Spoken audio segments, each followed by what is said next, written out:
Hello everyone, आज हम बात करने जा रहे हैं लोअर रेस्पिरेटरी ट्रैक इन्फेक्शन के बारे में। तो इसमें सबसे पहले हम अस्थमा की बात करेंगे, ठीक है। तो अगर आपको लोअर रेस्पिरेटरी ट्रैक में कोई दिक्कत है कि आपको नहीं पता कौन कौन से इन्फेक्शन इसमें आते हैं, तो मैंने प्रीवियस वीडियोज़ में कवर करी हैं लोअर रेस्पिरेटरी ट्रैक में क्या क्या इन्फेक्शन आते हैं। तो हम इसमें दो इंपॉर्टेंट करने वाले हैं क्योंकि हम चाइल्ड हेल्थ के बारे में बात करें तो चाइल्ड में सबसे कॉमन जो लोअर रेस्पिरेटरी ट्रैक इन्फेक्शन होती है वो अस्थमा और न्यूमोनिया होता है, ठीक है। तो सबसे पहले हम अस्थमा कॉज कवर करने वाले हैं। तो बात कर लेते हैं इंट्रोडक्शन की। तो जो ब्रोंकियल अस्थमा होता है वो मोस्टली कॉमन होता है, जो कि क्रोनिक लोअर रेस्पिरेटरी डिजीज़ होता है। उसमें सबसे ज़्यादा कॉमन होता है ब्रोंकियल अस्थमा, यानी कि जो हमारी ब्रोंकियाल्स होती हैं उसमें इन्फेक्शन हो जाता है, ठीक है। ठीक है, ये सबसे ज़्यादा कॉमन है थ्रू आउट द वर्ल्ड। और अकॉर्डिंग टू WHO क्या है, 2004 में जो रिपोर्ट आई थी उसके अकॉर्डिंग 300 मिलियन पीपल जो होते हैं वो सफ़र करते हैं अस्थमा से अराउंड द ग्लोब। और जिसमें कि 10 से 20 300 में से 10 to 15% जो पॉपुलेशन होती है वो चिल्ड्रन की होती है फ्रॉम 5 to 11 ईयर्स, ठीक है। तो समझ में आ गया कि WHO की रिपोर्ट के अकॉर्डिंग 300 मिलियन पीपल अस्थमा से सफ़र करती है, लेकिन उसमें से भी 10 to 15% जो पॉपुलेशन होती है वो चिल्ड्रन ओरिएंटेड पॉपुलेशन होती है, जो कि 5 to 11 ईयर्स के एज में आते हैं, ठीक। अब बात कर लेते हैं डेफिनेशन के बारे में। तो आप ये देखो, अस्थमा जो होता है क्रोनिक इन्फ्लेमेटरी डिसऑर्डर है जिसमें कि बहुत सारे वेरिएबल एयरवे ऑब्स्ट्रक्शन होते हैं, ठीक है। जो हमारा ब्रोंकियोल होता है वो हाइपर रिस्पॉन्सिव हो जाता है, ठीक है, जिससे कि क्या होता है episode of wheezing, recurrent episode of wheezing देखने के लिए मिलता है, कफ देखने के लिए मिलता है, शॉर्टनेस ऑफ ब्रीथ और चेस्ट टाइटनेस देखने के लिए मिलता है हमें, ठीक है। बात कर लेते हैं टाइप्स के बारे में। तो अस्थमा के टाइप्स क्या क्या होते हैं। तो देखो, बेस्ड ऑन ट्रिगर फैक्टर हमारे दो टाइप्स ऑफ अस्थमा होते हैं। फर्स्ट होता है हमारे इंट्रेंसिक अस्थमा, दूसरा होता है हमारा इंट्रिंसिक अस्थमा।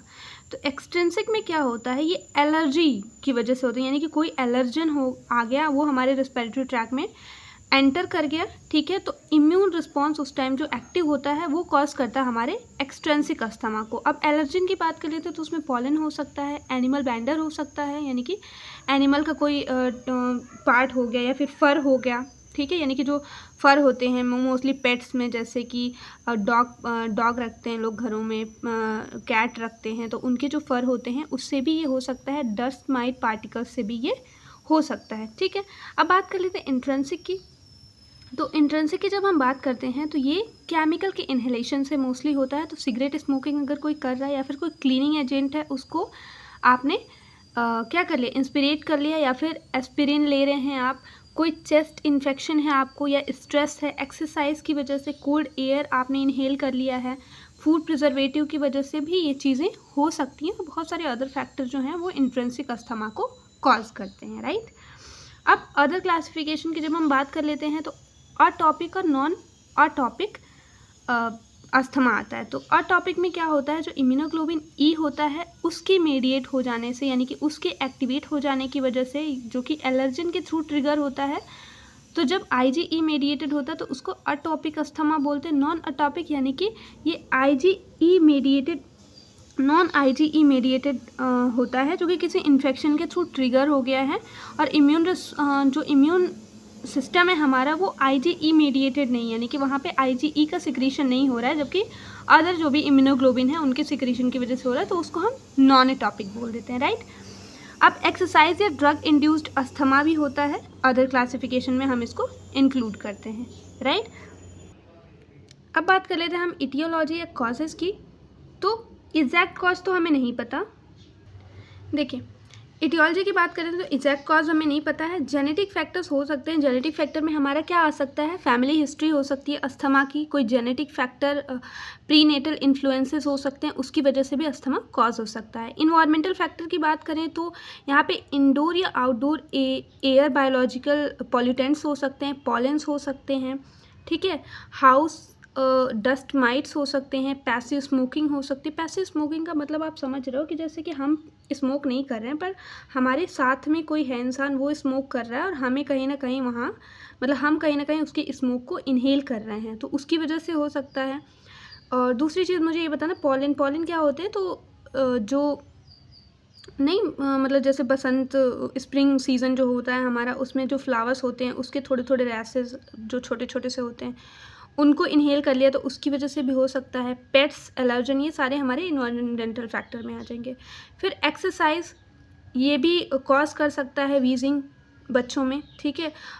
फिर अदर मॉडिफिएबल रिस्क फैक्टर की बात कर लेते हैं तो अर्बनाइजेशन एक कारण हो सकता है अस्थमा का, ओबेसिटी मोटापा कारण हो सकता है, ऑक्यूपेशन यानी कि हम ऐसे इंडस्ट्री या वर्क में इंडस्ट्री या फील्ड में काम करते हैं, हम बच्चों को ले जाते हैं वहाँ पे और वहाँ पे कोई केमिकल है, केमिकल एक्सपोजर हो रहा है जिसकी वजह से अस्थमा कॉज हो सकता है। एक्सट्रीम इमोशनल एक्सप्रेशन भी हमारा अस्थमा को कॉज कर सकता है, ठीक है। जैसे कि मान लीजिए कि बच्चे ने बहुत रो दिया, ठीक है, तो भी ऑब्स्ट्रक्शन हो सकता है, ब्रोंकियल ऑब्स्ट्रक्शन, और वो अगर बहुत ज़्यादा क्रोनिक पे चला गया तो आपको परमानेंट अस्थमा की शिकायत हो सकती है बच्चे को। फिर ट्रिगर फैक्टर्स की बात कर लेते हैं कि क्या क्या चीज़ें प्रमोट करती हैं अस्थमा को या फिर ट्रिगर करती हैं अस्थमा को। तो एयर पॉल्यूटेंट जैसे कि ओजोन हो गया हमारा, सल्फर डाइऑक्साइड हो गया हमारा, पॉलन हो गया, कोल्ड ड्राई एयर हो गया, वो भी अस्थमा को कहीं ना कहीं ट्रिगर करता है। घर की डस्ट हो गई, पाउडर हो गया, ठीक है, कॉकरोच के डेब्रीज हो गए यानी कि पू, या हम ये कह सकते हैं जो डेड मटेरियल हैं वो सब, मोल्ड्स हो गए, कारपेट हो गया, ये सारी चीज़ें भी ट्रिगर करती हैं। स्मोक की बात कर लेते हैं तो पैसिव स्मोकिंग, मैंने पहले भी बात की थी इसकी। मॉस्किटो कॉयल स्मोक जो कि हम मोस्टली मच्छर भगाने के लिए लगा देते हैं। इंसेंस स्टिक यानी कि जो स्मोक वाली स्टिक होती है। Smoke emerging cooking boiling water से भी हो सकता है ये। बहुत ज़्यादा स्ट्रॉन्ग ऑर्डर के परफ्यूम यूज़ करने से भी हो सकता है। ये कोलिग्नी स्प्रे जो होता है वो स्किन सेंट की तरह यूज़ किया जाता है, तो उससे भी चीज़ें कॉज हो सकती हैं। पेट्स यानी कि आपने पेट्स पाल रखे हैं, उनके फ़र बहुत बड़े बड़े से हैं, फ़र कहीं इनहेल कर लिया तो भी उससे हो सकता है। कुछ फूड होते हैं जैसे कि एग से, मीट से, व्हीट और चॉकलेट से भी अस्थमा को ट्रिगर करता है। कुछ ऐसे ड्रग्स ले रहे हैं जैसे एस्पिरिन, बार बार इसका जिक्र हुआ है।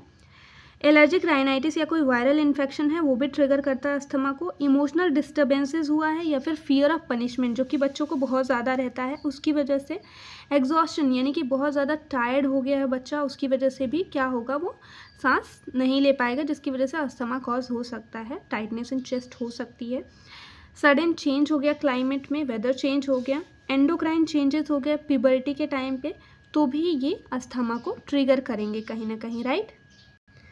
बात कर लेते हैं पैथोफिजियोलॉजी के बारे में। तो सबसे पहले क्या होगा, जब भी कोई स्पेसिफिक एंटीजन से हमारा एक्सपोजर होगा तो जो मास्ट सेल होंगे और टी सेल्स होंगे वो एक्टिवेट हो जाएंगे, इओसिनोफिल रिलीज होगा, जैसे कि हमारा हिस्टामिन हो गया, ल्यूकोट्राइन्स हो गया, साइटोकाइनिन हो गया, प्रोस्टाग्लैंडिन हो गया, ठीक है। ये सब क्या होते हैं, एंटी हिस्टामिन जो हैं एलर्जन के अगेंस्ट में काम करते हैं, ठीक है। तो ये सारे एक्टिवेट हो जाएंगे।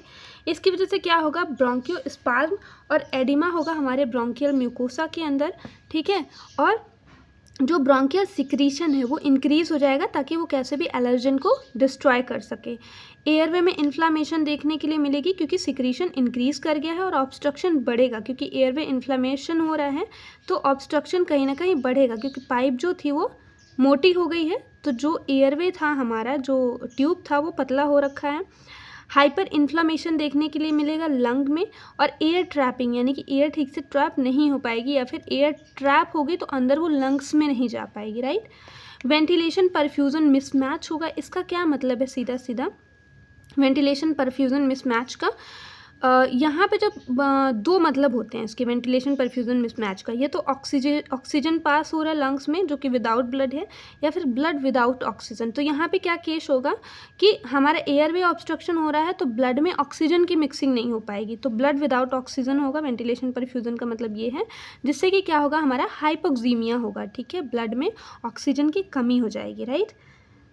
तो ये कहीं ना कहीं कॉज करेगा हमारे डिफ़िकल्टी इन ब्रीदिंग को, और भी सिम्टम्स हमारे अस्थमा के नज़र आएंगे हमें। बात कर लेते हैं क्लिनिकल फीचर्स के बारे में। तो आप देखो क्लिनिकल फीचर में क्या होगा, रिकरेंट स्पाज्मोडिक कफ देखने के लिए मिलेगा जो कि नॉन प्रोडक्टिव होगा स्टार्टिंग में। डिस्पेनिया डिफ़िकल्टी इन ब्रीदिंग देखने के लिए मिलेगी प्रोलॉन्ग्ड एक्सपिरेशन या वीजिंग के साथ। एसेसरी मसल यूज़ करना पड़ेगा रेस्पिरेशन के लिए क्योंकि एयरवे ऑब्स्ट्रक्शन हो रखा है, तो दैट मीन्स कि हम ठीक से सांस नहीं ले पाएंगे, तो इसलिए हमें गहरी सांसें लेनी पड़ेगी। रेस्पिरेटरी रेट बढ़ जाएगा क्योंकि का क्या हो रहा है, ऑक्सीजन की कमी हो रही है ब्लड में, तो उसको कहीं ना कहीं टिश्यू में ऑक्सीजन पहुंचाने के लिए हमारा रेस्पिरेटरी रेट बढ़ जाएगा। टाइट फीलिंग होगी चेस्ट में, परफ्यूज स्वेटिंग होगी, एक्स्ट्रा स्वेटिंग देखने के लिए मिलेगा, पीलापन और साइनोसिस भी देखने के लिए मिल सकते हैं, यानी कि bluish discoloration of skin. Nasal flaring देखने के लिए मिलेगी, ठीक है। सब कोस्टल या इंटरकोस्टल रिट्रैक्शन देखने के लिए मिलेगा, ड्रूपिंग शोल्डर देखने के लिए मिलेगा, ड्रूप डाउन हो जाएगा शोल्डर। रेस्टलेसनेस और फटीग भी देखने के लिए मिलेगा, क्योंकि भाई एयर ऑक्सीजन नहीं जा रही है ब्लड में, तो फटीग और रेस्टलेसनेस तो नॉर्मल सी बात है। सीवियर अटैक अगर हुआ है तो चाइल्ड जो होगा वो एयर हंगर फील करेगा, यानी कि गैस्पिंग भी शो कर सकता है, फीबल ब्रीथ साउंड होगा उसका, और वीजिंग एब्सेंस होगी।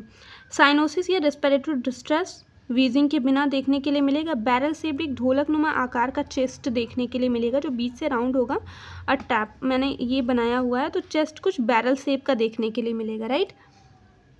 अब बात कर लेते हैं डायग्नोसिस की। तो history taking, physical examination, chest auscultation करेंगे वीजिंग के लिए हम, तो चीज़ें पता चलेंगी। स्पायरोमेट्री का यूज़ करेंगे, इंक्लूडिंग PEFR और PEV।